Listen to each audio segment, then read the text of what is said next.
if you have any questions about anything. Like I said, it's fairly informal. I use the PowerPoint mostly for visuals and to make sure I cover everything that I want to cover. So let's do some screen share.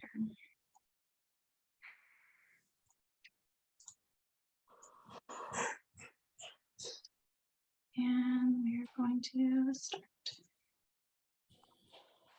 All right, I said start. There we go. All right, and you guys can see my screen now where it says volunteer information session. Mm-hmm. Perfect. Okay, so basically, like I said, we're just going to go through a little bit about our organization and give you some information about our students and our tutors and what we do. And I like to start with this image because it is a really great kind of picture of who our student population is or was. This picture was taken in 2019. We haven't had a full gathering of our students since the pandemic started. This was our student achievement ceremony in 2019. But just to give you a visual as we go along with who we're talking about. So we serve adult learners in the Charlottesville-Albemarle community, primarily who are learning English, but we do have some students who we call basic literacy who are native to our community, and I'll talk more about that as well. But we only serve adults, so 18 or over, and really kind of the range of students varies drastically based on what country they came from, how much education they already have, and what their goals are. And so that's really what makes us unique as an organization is we're only one or primarily one-to-one tutoring, which allows us to really deliver individualized instruction to adults. So just a quick, this is our mission statement, and I like to cover a couple things. As I mentioned, it's adult literacy. In literacy, you think of primarily as maybe reading and writing, but we'll cover digital literacy, some with our students as well, numeracy, depending on what they need for education. Our services are free for our students. We have lots of grant funding and funding from the state that allows us to provide these services completely free of charge. The only time that we'll ask for a fee, which is really just a donation if the student is able, is after they've been with us and they get a second set of textbooks, we will ask them for a $20 donation to cover their textbooks. And if they can't donate, that's totally fine. Oh, we have someone joining us. Let me let them in.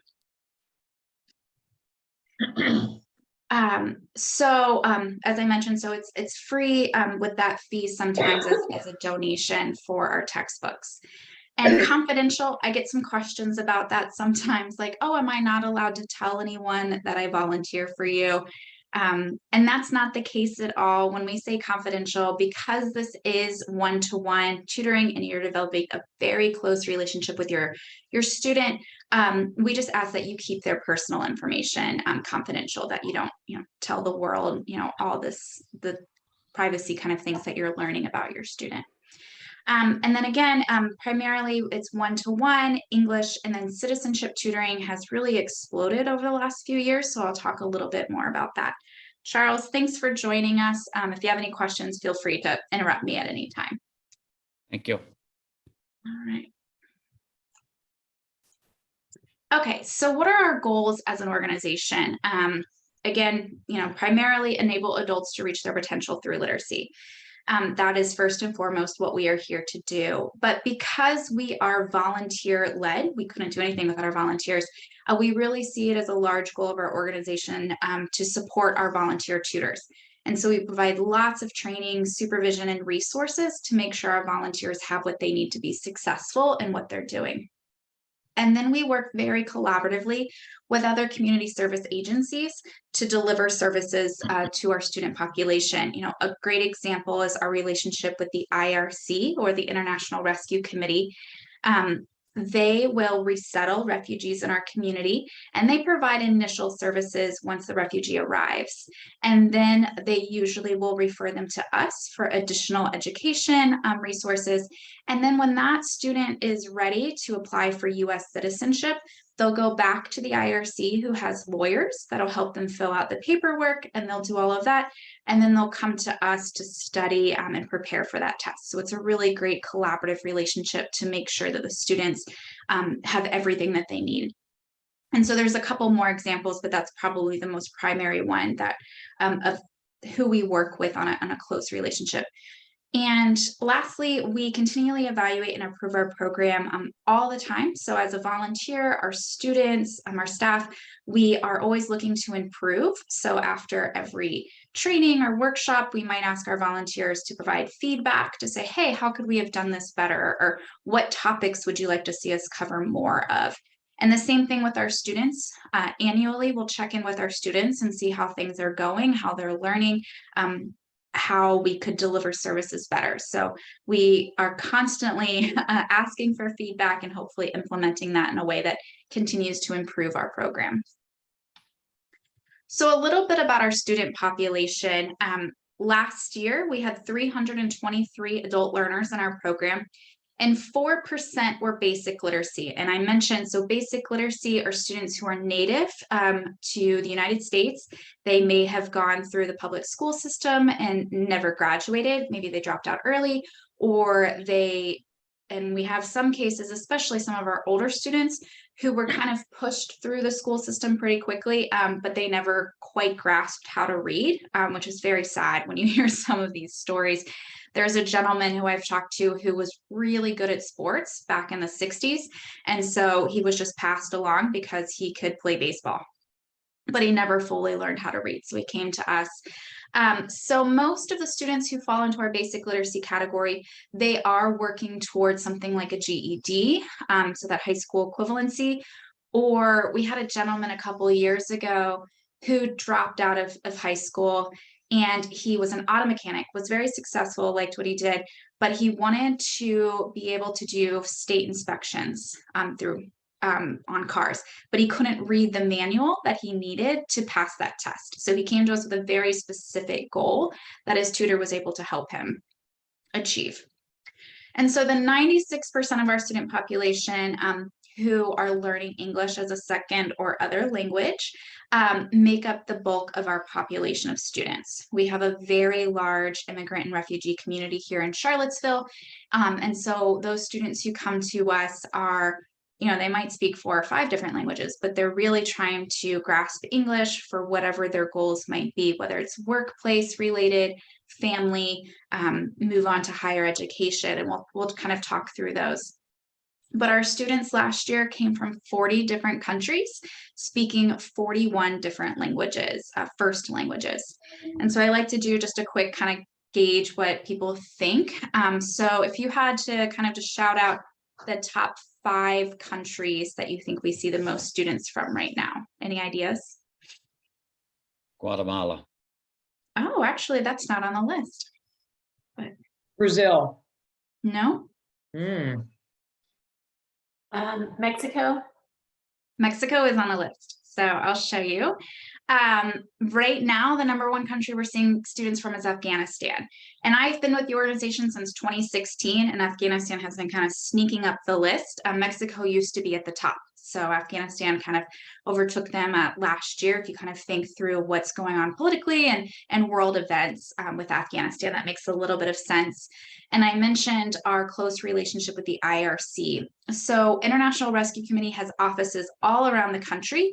And when they resettle refugees, they tend to place refugees from the same country and similar communities. So Charlottesville just happens to be the city where the IRC sends a lot of refugees from Afghanistan. If you go to other cities, you might see more from the Congo or different populations that they're resettling.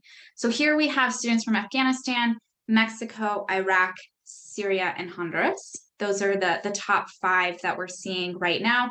And as I mentioned, that sort of shifts a little bit each year, but it gives you an idea of our population.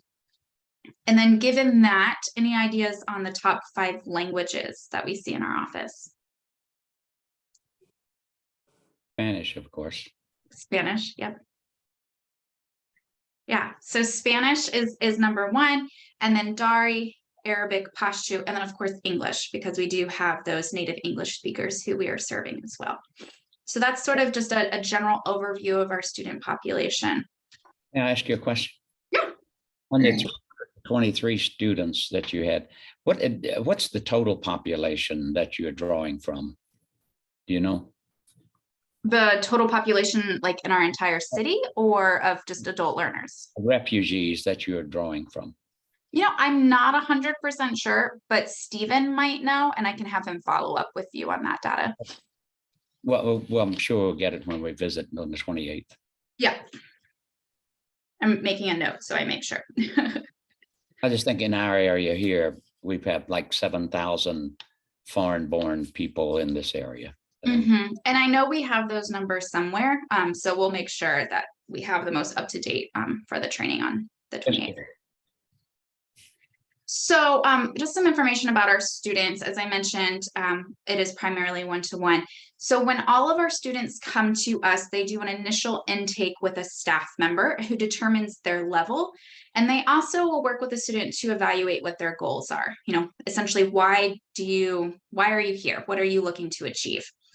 And so once our students' level is determined, we do require them to attend computer-based instruction and/or conversation classes until they're matched with a volunteer tutor. And the reason that we do that is because we feel like, depending on the students, if they're nervous or their level, we might not get a great read in that initial intake of what their level is. So doing computer-based instruction and conversation classes allows us to continue to kind of figure out where they are level-wise. Maybe they were really great in their initial intake because they're good at like small talk, but once we get them, doing computer-based things, we realize that it kind of just basic vocabulary is all they have, kind of thing. So we continue to evaluate. And it also allows us to make sure that the student is committed to the program.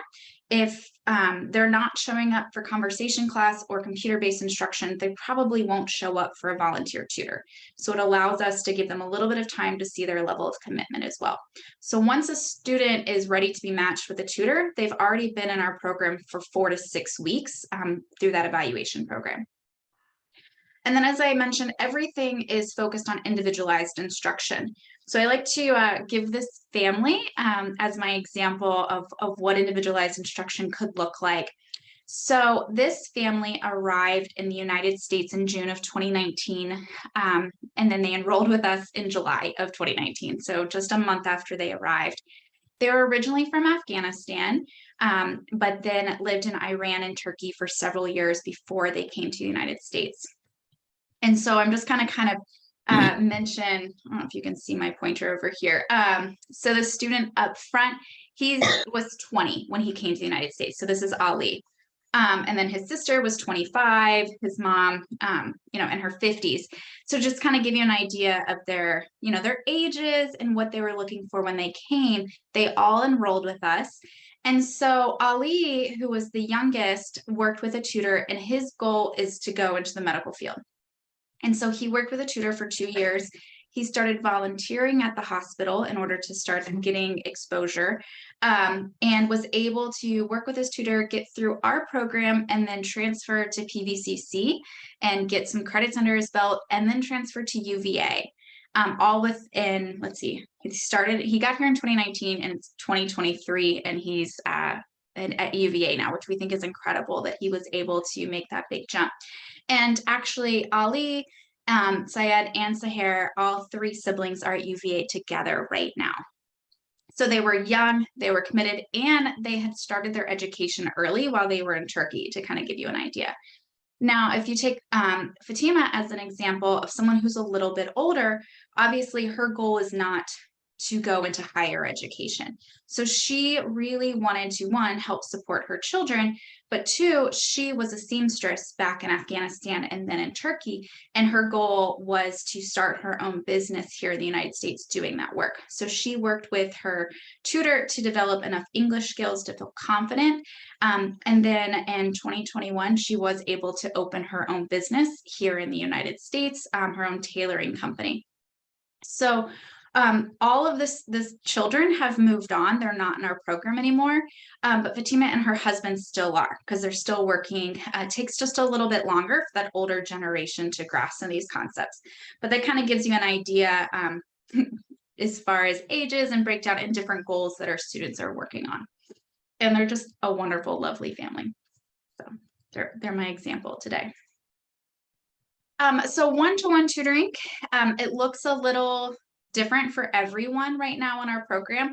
And I like to show a couple different pictures. So the far left is John and Juan, who a lot during the pandemic, they met outside because that worked well for them. They're indoors now because it's a little cold. But initially, before vaccines and all of that, that was what they preferred to do. And then in the center, we do have a student tutor who are working inside. And then we have a lot of people who are continuing to do tutoring virtually. So let's example there is Ignacio comes into our office every Tuesday and he Zooms with this tutor Norm from home, but he just uses our computer to do that. And so when we pulled the numbers last year, just over half of our tutor student matches are still meeting virtually. That's been a trend that we think will continue. It allows for a lot of flexibility for both the student and tutor. You don't have to worry about traffic or getting childcare, and they can kind of meet, anywhere. We had students who went back to visit her family in Korea, and she still kept up her studies with her tutor while she was there. So we foresee virtual tutoring still kind of going strong long after the pandemic, if it ever ends, sort of thing. But our office right now, the way that it's set up is we have 6 tutoring spaces, and volunteers and students can meet in our office. They can reserve a room to meet inside our office.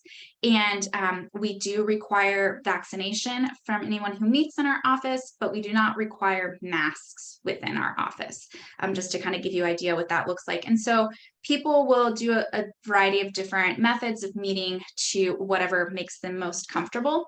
Our only rule is that you have to meet in a public location. So maybe meeting at the library is more convenient, or a coffee shop or something like that. So there's a couple different ways that people are making that work. And as we go on, I will kind of talk through tutoring a little bit more. But primarily, what we have to do for our state funding is our students have to have 8 hours of instruction a month. So primarily, students and tutors will meet once a week for 2 hours. However, Zoom fatigue is real, and people cannot concentrate on Zoom for 2 hours. So we see a lot of our virtual only instructors doing twice a week for 1 hour. So you can kind of vary as long as you're getting those hours. And that is really, it kind of varies. December, I don't think anyone actually got to 8 hours just because of all the holidays. And it's just an average, but we'll talk a little bit more about that. And so who are our tutors?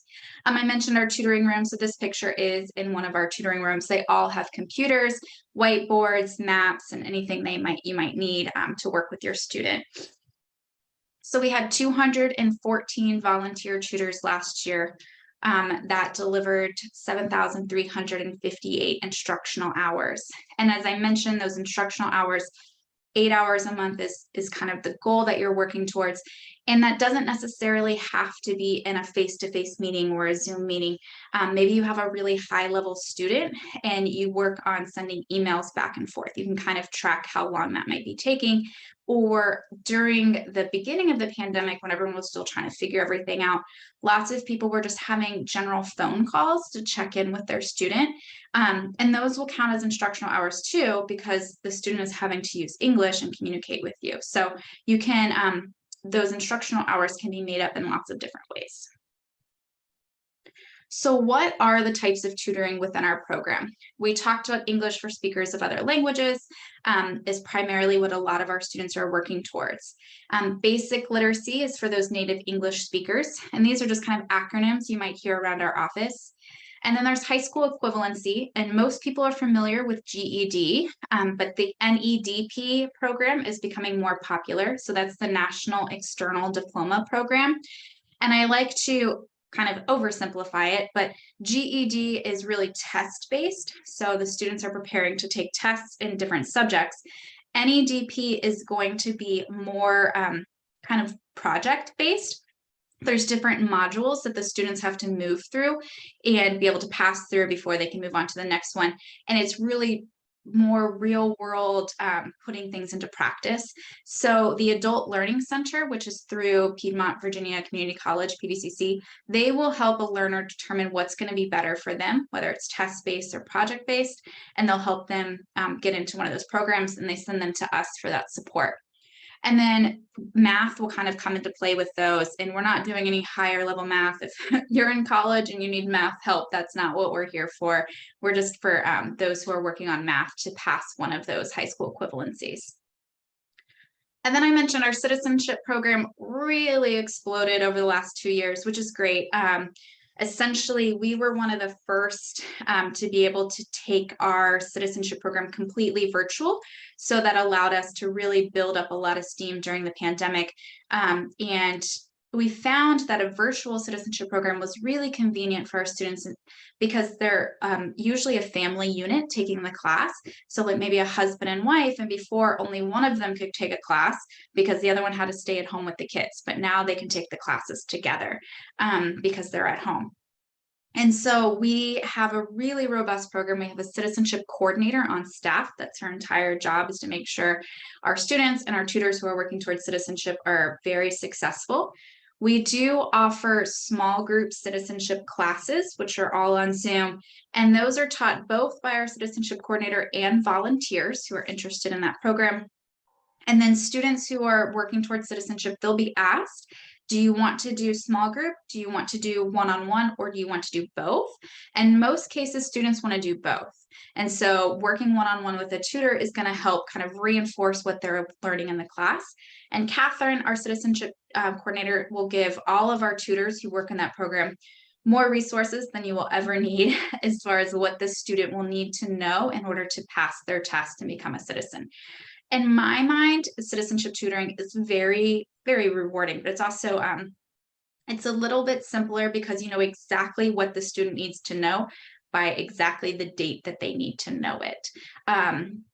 Generally, we don't always know when they're going to get called for their tests, but there's a timeline that if they apply by this date, usually within 8 months is when, you know, we expect that they're going to get called up for their test. And then we do offer some career training programs, and this is in partnership with the Adult Learning Center as well. But they're CNA programs through the Adult Learning Center. They'll let us know if students in that program need extra support. And we have a lot of volunteers who may be in the nursing field or in the medical field who really like to help students who are working towards that. And so essentially, there's 2 programs. There's a very quick CNA class that they kind of push people through really fast. And then there's a slower paced one that is specifically for English language learners. So we have volunteers who are helping with both. And then Serve Safe is for our students who work in the hospitality industry. We have a lot of students who work towards this because they might need it for their job or to, you know, be able to get into better jobs. And so this is more like safe food handler and things like that. Others that we've seen recently, we have students who are working towards their CDL. So that's another kind of test base that they need to pass.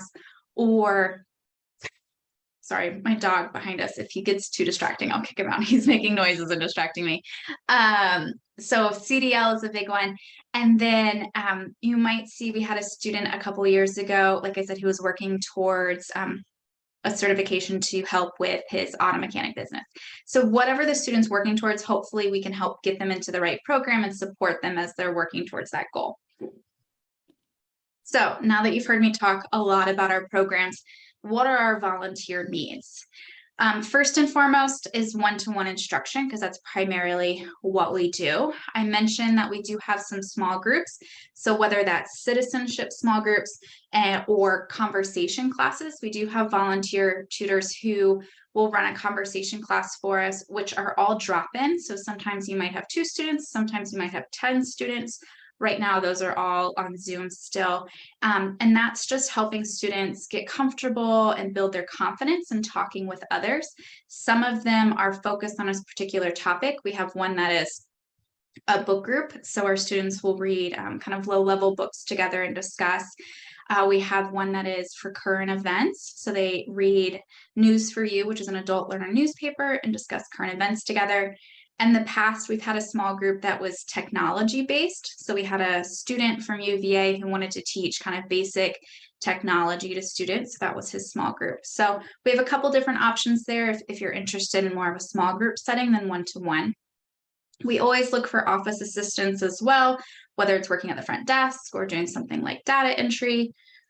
We do have a couple events throughout the year, not as many since 2020, but we do have our big fundraising event each year in March that we do look for volunteers for. And then we have a couple different committees and a board of directors, which are all volunteer run as well. We have a committee that's working towards DEI initiatives or diversity, equity, and inclusion, another fundraising committee, things like that. So those are our general volunteer needs.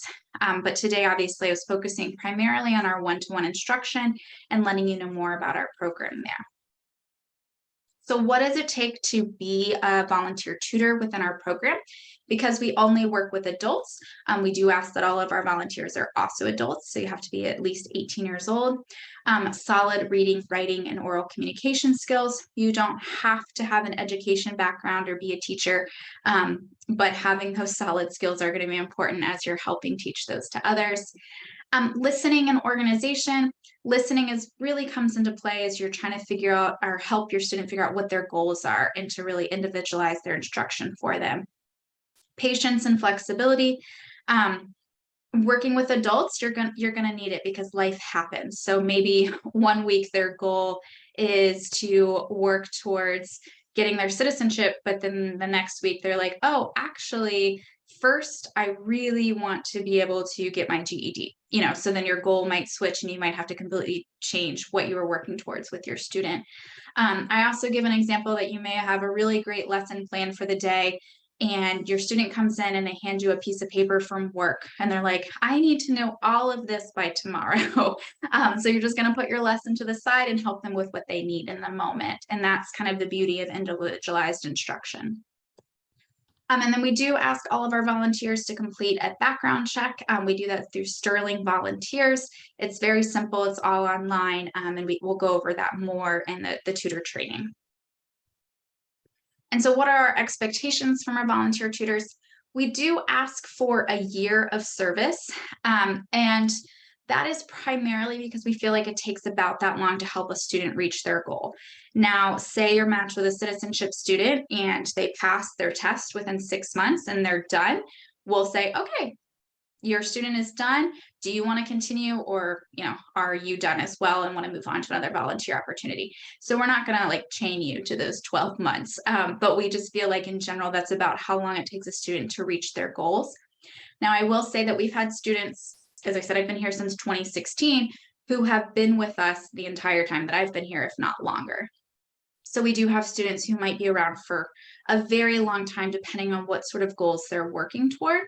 So after you finish the first year, if you're working with the same student, we will ask, are you still interested in continuing? Is your student still interested in continuing? And if you both are, then we let that match continue for another year. But after 2 years, if you're both still interested, we will split up that match and reassign, because we feel like it's really good to have a fresh perspective for that student, and to help you kind of move on and see a fresh student as well. So we do split up matches after 2 years. So that's our matching and how our commitment works. And then obviously we have a initial tutor training that we conduct, and I'll go more into details with that. I talked about the 8 hours per month. We feel that if you don't have an education background and this is all new to you, that you'll probably spend an additional 1 hour-ish a week working toward lesson plans and figuring out what you're going to do with your students. As you get more acquainted with our textbooks and what your student needs, we don't think lesson planning really will take an hour a week, but at the beginning, we do like to say to kind of think about that as well when you're wondering if you have enough time to commit. And then we do ask all of our volunteer tutors to submit a monthly progress report, and that lets us know how many times you met during the month, what skills your student might be working toward, and did they accomplish anything really great? So maybe your student got a new job, or they passed a portion of the GED test. We ask their tutors to share with us through the progress reports, any of those things. And then our board president will actually write congratulatory notes to our students for those really big achievements. So it helps us to recognize those with our students. So what do we provide to our volunteers? We do have level specific textbooks and supplementary resources for your assigned student. So as I mentioned, every student is assessed before coming. So we'll know once you're matched what level the student is and what textbook series that they will be using. And then we offer ongoing professional development workshops. We do one a month. Sometimes they're on soft skills that might be maintaining student motivation. And sometimes they might be very specific, like pronunciation for Southeast Asian students. And so none of those are required, but we do record most of them so you can attend or watch them later if it's something of interest to you. And then we do offer lots of opportunities for our students, or not our students, our tutors to connect both with each other and with staff. Whether it's a casual gathering, we have a tutor book group, or more of a specific one. We have actually a meeting today with tutors who are all coming together to kind of talk about writing strategies with their students. So we come together on Zoom, and then we split up into breakout rooms based on the student's level. So you can talk to other tutors who have a student around the same level and work towards writing strategies with your student.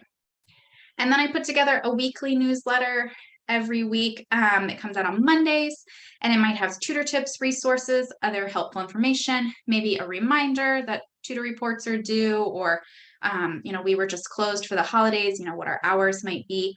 But I do put that together. And if there's ever anything you're like, oh, this is a really great resource, I wish others knew about it, I will share that, via the newsletter as well with tutors who share with me. And this is just a photo example of one of our textbooks to give you an idea. This is of our lowest level textbooks, so there's a lot more white space. This is working specifically on vocabulary here. Every unit in our textbook is broken down by topic that is relevant to adult learner. So this one just happens to be health. And so they're working toward doctor's office, and whether it's a stomach ache, things like that. So each book will go, or each unit will go through and work on speaking and listening, understanding, and then all with these same topics that are relevant to adult learners. And as you can see, there's QR codes there as well. If you're really into technology, when you're working with your student, you can hold your phone over it and it'll play whatever the audio is for that section. If you're not really into technology, the scripts for those are in the back of the book, so you can read them with your student and to go through those listening activities. But that's just to show you an example. So our tutor training, what does that look like? We have two options right now. We have an in-person training, which is a group setting. We do 6 hours with a lunch break, and we do provide lunch. And then after that training, you will talk or schedule a one-on-one match meeting with Stephen, our program manager, to talk about, okay, now that I have all this information and I know more about your program, this is the kind of student that I'm interested in working with, and he will play matchmaker based on the students we have in our program and help find a good fit for you. Our virtual trainings work similarly, except that no one wants to sit on Zoom for 6 hours. So we split it up into 3 sessions of 2 hours each on Zoom, with a couple assignments in between that might be watching a video and be ready to discuss when you come back to the next session. But it'll have that same one-on-one match meeting afterward. So what does our training cover? This is sort of an outline of our agenda for the day to give you an idea. We talk about, what it's like working with adult learners. That might be different than working with children. And then what it's like specifically working with English language learners.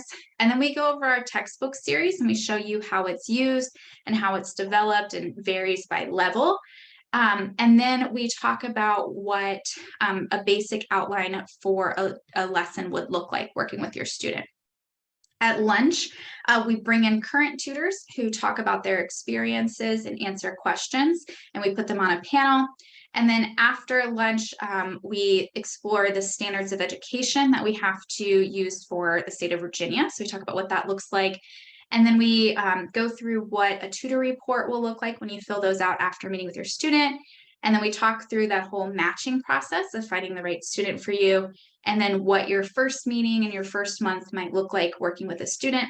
And the last bit is just the logistics of making sure that we have all your paperwork and you've signed up for that match meeting and all of that. So that is our 6 hours kind of outlined of what our tutor training and what you can expect when you come to a training. So our next sessions, we do have the in-person training at the end of this month, January 28th, and it is at Northside Library. And then we will have the virtual session February and March on Zoom. And then Saturday we'll be back, or Saturday, April 15th, we'll be back in person, probably at Northside Library, but they only let us reserve rooms 3 months in advance. So we can't say for sure that we'll have that space, but that's probably where it will be. So that is my entire spiel. Looks like it took me 35 minutes today versus 30. So what I will do now is stop sharing my screen. And this is where I open the floor based on everything that I've talked about today. What questions do you have that I can answer? And I'm going to take a sip of water. So I had a question about the lessons. You don't, I guess, give us like prepackaged lessons. We kind of, that's on us to craft our own lessons for each student. Is that That's correct? correct. And that's because it really could vary based on what your student's goal is. And so essentially the first meeting, you'll meet with your student kind of, and it's just to get to know each other and figure out what their goals are. And then once you learn, okay, is their goal citizenship? And really we know a lot of this beforehand, so we can kind of feed them to you. And then we can help you kind of craft your lessons from there, but we don't have a standard format because all of our students might be working with something different. Now the textbook series, they have a teacher's edition, which do have sort of an outline for lessons built into that. But we feel like the textbook it's your home base. It's like the basics that your student will need to know. But if they're working towards something like a career certification, learning the specific grammar and vocabulary for a hospital isn't going to be super specific. So you'll use that kind of as an outline when you're working towards the more broad learning English. So that's a long way to say that we don't have like a set lesson plan just because it could vary student to student, but we will give lots of support as you're working on building those. And we do have an outline that is blank that'll show you how to like fill in some things and some different ideas. Well, I have a question. If we do virtual, is Zoom usually what's used? Yeah, so primarily we see Zoom being the most used, and we do have accounts that we will give tutors access to so you can get past that 40 minutes. We did find that some tutors like prefer other formats, whether that's Google Meet or WhatsApp or Skype, we found doesn't work as well unless you're just talking, but as far as sharing screens or anything like that. And we did in 2020 so many workshops and tutorial videos on using all of the different formats. And so if you are interested in virtual, but you need to kind of learn how to share screen or do any of those things, we have lots of resources to help. Yeah, okay, that was the main thing was I have it, but it's the 40-minute limit one. So that's what I wanted to know about. Okay, thank you. Mm-hmm.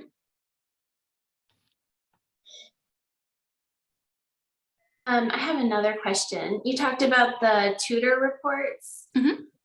So is that something that's done monthly, and is that done by us, the volunteers? Are we basically just like summarizing what we've been over and what they've learned, or I'm not really clear on what exactly that is and how we do it?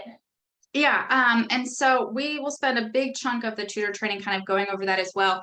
But essentially, tutor reports are done monthly, and they are due by the 10th of the following month. So right now, the 10th of January, everyone should have submitted their December reports. So essentially by the end of December, we give you 10 days to kind of wrap up everything and to submit your report.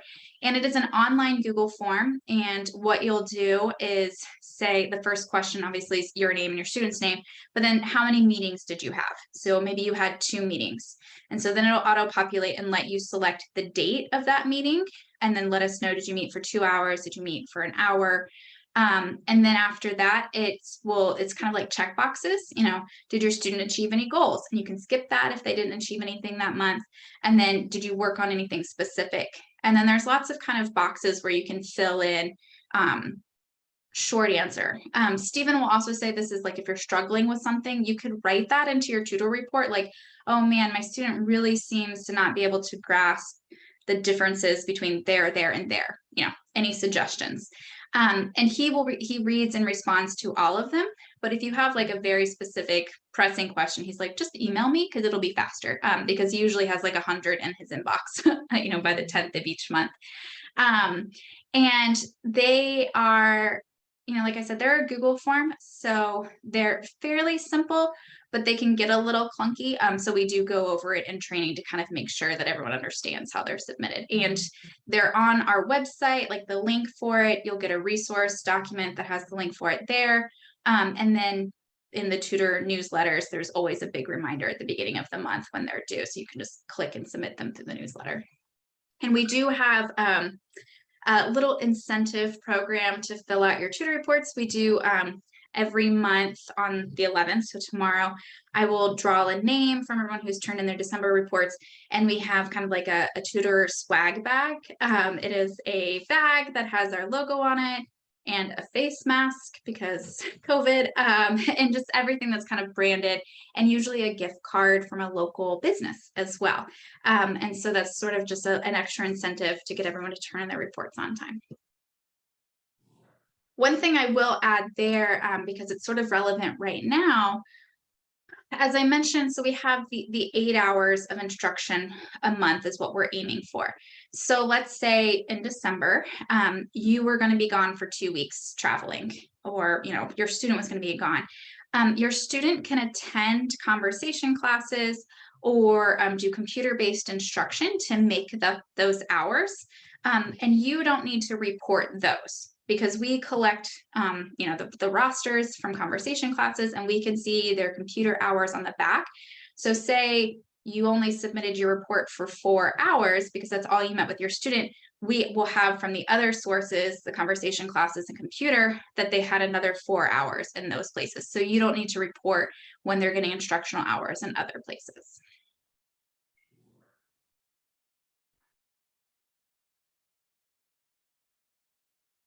All right. Well, if there's no other questions, I will go ahead and let you all go. I will send these slides afterwards, so if you want to review anything. And if you're already signed up for training and you're ready to join us, great.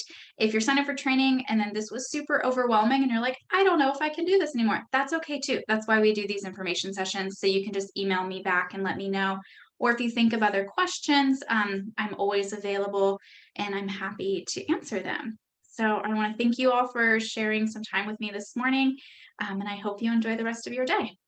Thank you. Thank you. Thank you. Nice to meet you. Nice meeting you.